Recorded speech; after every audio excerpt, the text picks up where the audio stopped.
Bakit nga ba sobrang worth it panoorin sa sinehan ang movie na to? Cannot live like this, baby.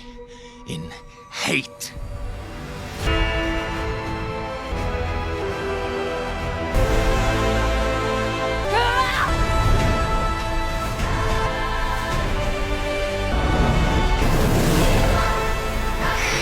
Bilang fan ng Avatar 1 and Avatar 2, sobrang aabangan ko to sa sinehan, lalong-lalo na sa IMAX. Ito sa mga movie franchise na halos lahat ng hinahanap mo sa isang movie, nandito na. Action, may drama, may magagandang visuals and storytelling, and kung paano nga nila ginamit yung visual effects nila dito, pure perfection.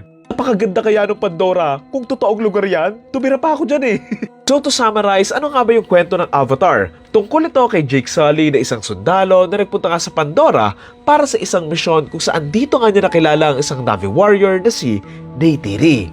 Nagmahalan sila, nagkapamilya at dito nga nila lalabanan yung mga taong gustong sumira at manakop sa mundo nila. Avatar 2 mula sa kagubatan, dito naman tayo mapupunta sa karagatan kung saan mahahabol nga sila ng nakaraan nila na makakaapekto nga sa pamilya nila. Libat sa family drama, personally what I love here, yung mga labanan scene nila, lalo na yung mga panaan, tsaka mga gerahan mula sa lupa, sa ere, tsaka sa tubig.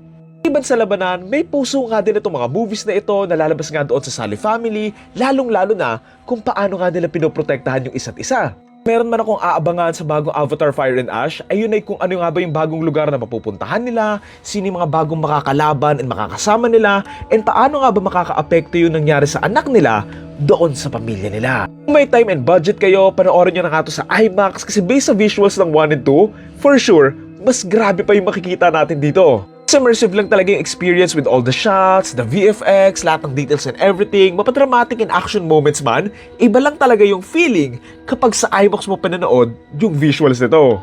So yun, I'm excited na bumalik sa Pandora sa Avatar Fire and Ash, and abangan nga natin to sa mga sinehan starting December 17, 2025.